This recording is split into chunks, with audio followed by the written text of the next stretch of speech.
Daar's hy. Goeienaand, dis Rian Coetzee van Fortis Proactive Defence Solutions. Ek is nog steeds besig om te praat met Dirk Oosthuizen, een van die instrukteurs op die Lone Operator kursus hier in Pretoria.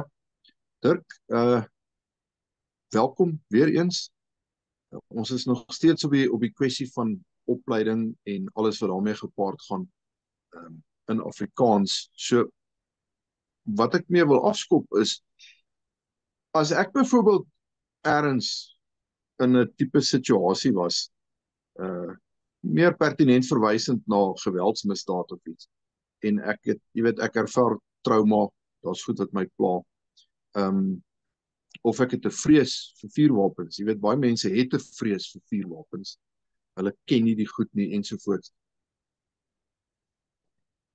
Kan opleiding my op 'n konstruktiewe manier help om die vrees daarvoor te oorwin, en selfs om my te help om dalk op 'n punt te kom waar ek meer waar ek my trauma dalk beter kan begin verwerk. Ek wil nie in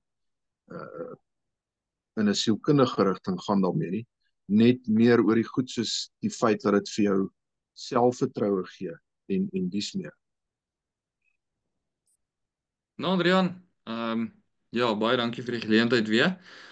Om jou vraag te antwoord, ja, definitief, jy kan deur trauma, as jy deur trauma is, kan vuurwapenopleiding jou help. Die groot vrees rondom vuurwapens is nie net altyd die klank nie, of die terugslag of die recoil soos wat ons praat nie, maar net die fisiese wapen self. Wat ook al jou situasie mag gewees het, wat die trauma veroorsaak het, maar vuurwapenhantering kan jou definitief help om oor dit te kom, om dit veilig te oorkom en om nie meer bang te wees daarvoor nie. As jy trauma ondervind het, sal die regte instrukteur sensitief genoeg wees of sensitiwiteit hê vir jou en jou situasie, om nie net die opleiding takties vol klaar te maak nie, maar om jou te ontmoet waar jy is en op te bou om oor jou vrees, wat ook al dit mag wees, te kom en, hoe kan ek sê, om saam met jou die pad te stap om vordering te kan wys. So, ja, dis nie maklik nie, maar dit is 'n tydsame proses, maar dit is definitief moontlik, ja. Ja, want hoekom ek aan die vraag gedink het, is net opleiding vir my ook, dit gaan nie net oor jou vernuf wat verbeter en jou kennis wat verbeter nie, maar vir my gaan dit ook oor 'n selfbeeld ding aan die einde van die dag. As jy weet jy's besig om hierdie goed te verbeter en jy werk daaraan, dink ek is dit aan die einde van die dag ook goed vir jou selfbeeld. Definitief, en hoe kan ek amper vir jou sê, baie keer is dit uit onkunde dat mense bang is. So om Ja. die kennis oor te dra, dat 'n student basies self kan sê, okay, maar dit is nie so erg nie. Hm. Die recoil of die terugslag is nie so erg nie. Dit is nie so bad nie. Dit verhoog weer die student se moed om weer terug te kom en om oor daai trauma deel te kan kom. Definitief. Ja, maar ek meen dis belangrik, jy wil graag hê die student moet eerder terugkom as wat hy besluit nee, nooit weer nie. So, daai is 'n goeie punt vir my. As dit net ek is by myself, is dit een ding, maar as dit nou ek is en ek het 'n familie, ek het 'n vrou, ek het dalk ek wil nou nie die kinders te jonk bring. Dis baie goed om kinders van 'n jong ouderdom af te leer oor vuurwapens en veiligheid en so aan. Maar omdat ons nou pertinent oor vuurwapenopleiding praat, is daar 'n minimum ouderdom wat julle na kyk om 'n student te aanvaar? En kan ek met ander woorde, as ek kom in jou geval, kom ons praat oor loan operator. Ek wil loan operator kom doen. Het sê dit nou een van die alleenstaande kursusse is of die program self. Ek, my vrou, my tienerseun of my tienerdogter, julle akkommodeer dit uiteraard en watter ouderdom? Rian, definitief. Ouderdom vir kinders of tieners basies. Ek sal sê begin hoërskool, middelhoërskool. Hmm. En die rede hoekom ek dit sê, dis mense wat al bietjie meer ervaring het, die verstaan van reg en verkeerd. Hmm. Wat is 'n veilige rigting, wat is nie 'n veilige rigting nie, wat mag ek doen, wat mag ek nie doen nie. Vrou, man, definitief. Wat is die voordele daarin, soos wat jy nou gevra het? Ek gaan dit op myself vat om basies te sê ek het loan operator gedoen, ek's nog steeds besig met loan operator.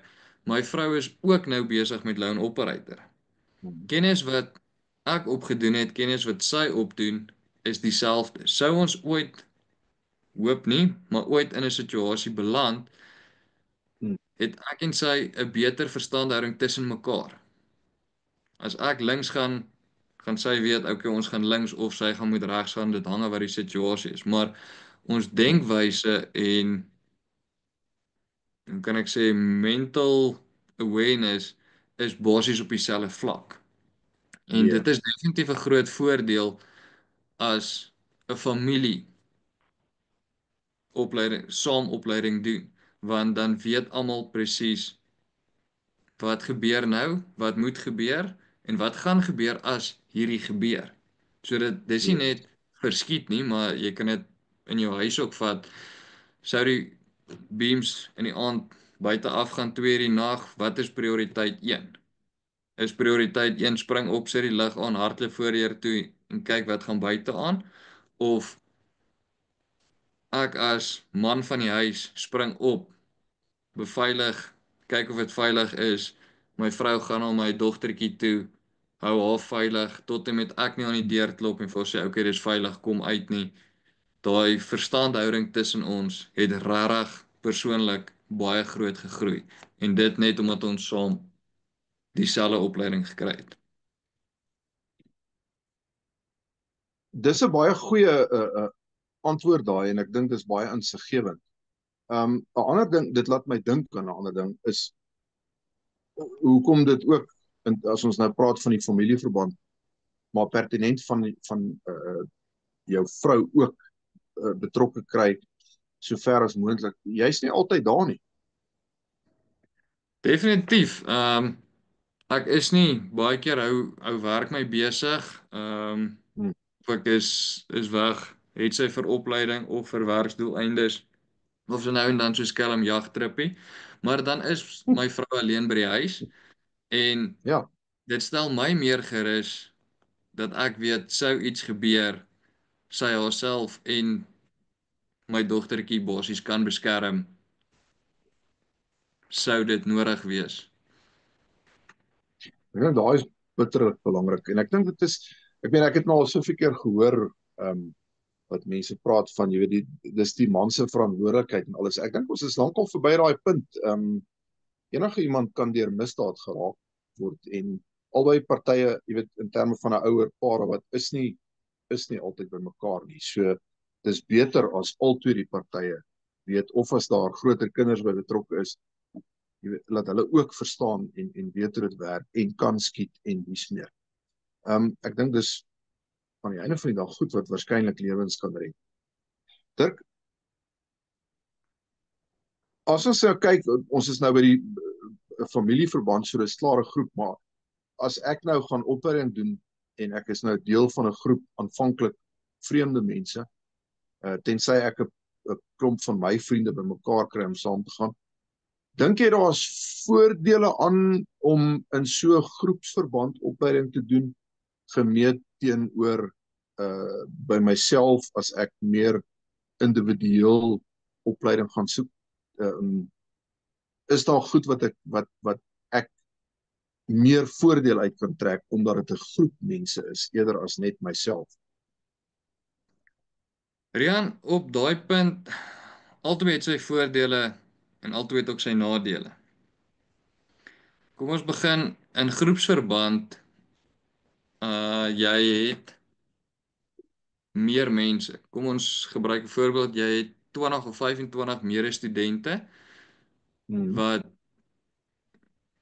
ander ervarings al deurgegaan het as wat jy deurgegaan het. Ander stories, ander raad, waar as jy as individueel in daai opsig is dit basies jy en die instrukteur. Ek kan nie Hmm. vir jou al my lewensverhale vertel waardeur ek byvoorbeeld is en die student gaan aankyk en sê okay, maar ek wil net 10 meter 5 skote op papier sit. Dit is wat ek wil doen.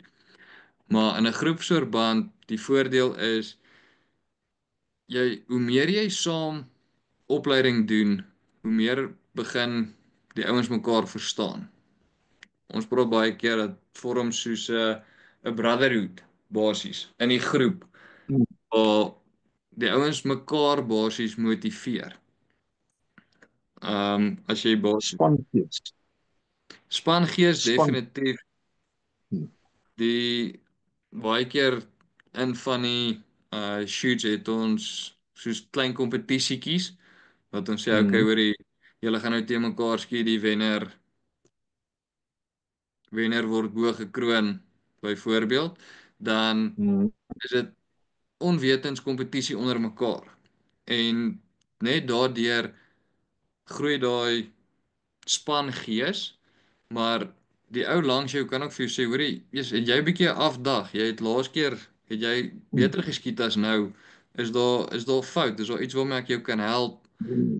Of jy moet bietjie jou sokkies optrek. Hierdie ou het laas maand swakker geskiet, maar hy's besig om op te vang. So daar's definitief 'n verskil daarin, maar Hmm.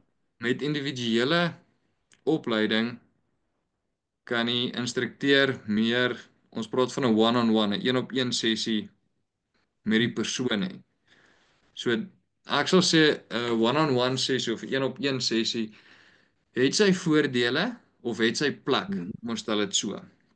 Want daar mag dalk aspekte wees waarmee 'n persoon sukkel en ek as instrukteur wat op die lyn is, kan nie nou die hele lyn stop en net aan daai een persoon aandag gee nie. Ja. Maar ek kan definitief vir daai persoon sê, hoorie, na die klas bly net gou 'n bietjie agter of kom sien my of gaan praat met instrukteur so en so. Ek tel hierdie probleem op. Daai persoon sal jou definitief kan help met Hmm. daai klein probleempie wat daar dalk kan ek sê kop uitsteek, vinnig in die kiem te smoor om progress vinniger te sien of vinniger te kry wat jy in 'n groepsverband soos ek sê nie altyd moontlik is nie. Ongelukkig Ja, op 'n lyn, jy moet die lyn hardloop. Jy sit nie met 'n een-op-een persoon waarmee jy kan natuurlik. deel nie, ja. Maar ja, ek ben daar's 'n ander dinamika aan 'n groep. Ehm en ek het nou al gesien met spesifiek lone operator waar die ouens vir 'n jaar lank grootendeels saam opleiding doen, want ek meen dit gebeur, die life happens en ouens val partykeer uit of wat ook al, maar die ouens raak so, daar's so esprit de corps later en ek dink dit moedig 'n omgewing aan waar jy wil leer, want jy wil beter as daai ou skiet en jy wil beter as daai ou dit doen. Daar's heeltyd so half 'n onderlinge kompetisie en ek dink dit maak die leerproses dalk selfs 'n bietjie vinniger as ek dit so kan stel. Dit gaan definitief. 'n ander voordeel wat ek basies vir jou kan uitlig in groepsverband of groepsopleiding is Mm. veral wat jy weet, jou buurman wat of iemand wat in jou buurt bly, 2 huise of 3 huise van jou af, doen dieselfde kursus. Sou iets gebeur, wie gaan die eerste persoon is Mm. wat jy gaan roep? Definitief die persoon Natuurlik. wat dieselfde kennis het as jy, Want dis 'n ou wat jy vertrou, is 'n ou som wie jy, kom ons sê 6 maande of 'n jaar of selfs 3 jaar lankal op die baan is. Julle ken Ja, mekaar half en julle het dieselfde denkwyse vir situasies. okay. Ja, ek hou daarvan. Dit werk verseker. Ehm laaste maar net die minste nie. As ek nou meer gereeld vuurwapenopleiding begin het doen, wat is belangrik vir my om te verseker dat ek derentyd vordering sien? Wat se goed moet ek na kyk? Ek dink aan weer eens goed soos droë vuur. Ons het dit genoem, maar ek dink net dit is vir my so belangrik om 'n bietjie uit te brei op dit. Dat mense moet besef dit help nie jy doen net die werk op die baan en daarna doen jy niks weer by die huis nie. Dan gaan jy nie vordering sien. Definitief. So wat jy nou reg gesê, droë vuur, maar die hele reis of die sleutel tot sukses Mhm. is die regte oefeninge gereeld. Soos met enige vaardigheid, hoe meer jy dit oefen, hoe meer sal jy die tegniek verfyn en beter raak daarin. Maar om dit een keer Ja. 'n maand te doen, weer eens wat ek in die vorige onderhoud ook vir jou gesê het, wat is jou doel? Wat wil jy bereik? As jy pinpoint accuracy elke keer wil hê, gaan jy elke dag oefening moet insit. En nie net 1 of 2 keer nie, maar gee vir jouself 15 minute of 'n halfuur om een ding te oefen. Bring die tweede ding by, bring die derde ding by. Dit Mhm. baie keer is dit nie moontlik nie. Ek praat uit persoonlike ondervinding uit. As werk jou besig hou en die groot ding is selfdissipline. As jy nie vandag lus is om dit te doen nie en ek doen dit nie en môre as ek ook nie lus nie en ek doen dit weer nie, dan gaan dit basies net, o, hier's my volgende klas alweer en ek het absoluut niks gedoen nie. Ons as Mhm. instrukteurs tel op, hierdie persoon het geoefen. Hy het hierdie geoefen of hy het dit nie geoefen nie want hy sukkel nog steeds daarmee of hy, hoe kan ek sê, fall back to old habits. En dis 'n moeilike ding om te breek. So as jy regtig vordering wil sien, Ja, gaan jy regtig waar tyd moet insit en om die regte ding te oefen om dit te bemeester. okay. Dit maak vir my sin. Dirk, ek dink ek gaan volstaan met dit. Dankie weer eens vir jou tyd en dankie vir jou insette. Dalk net vir die volgers en die mense wat so gaaf is om na hierdie video's te kyk. As jy hou van wat ons sê en jy dink dit help jou en jy put iets waardevols daaruit, druk asseblief daai like en subscribe knoppie en help ons om die kanaal te groei sodat ons meer en meer mense kan bereik. Dirk, baie dankie vir jou tyd. Ek waardeer dit. Jy moet 'n lekker aand verder hê. 100%, dankie vir jou, Rian.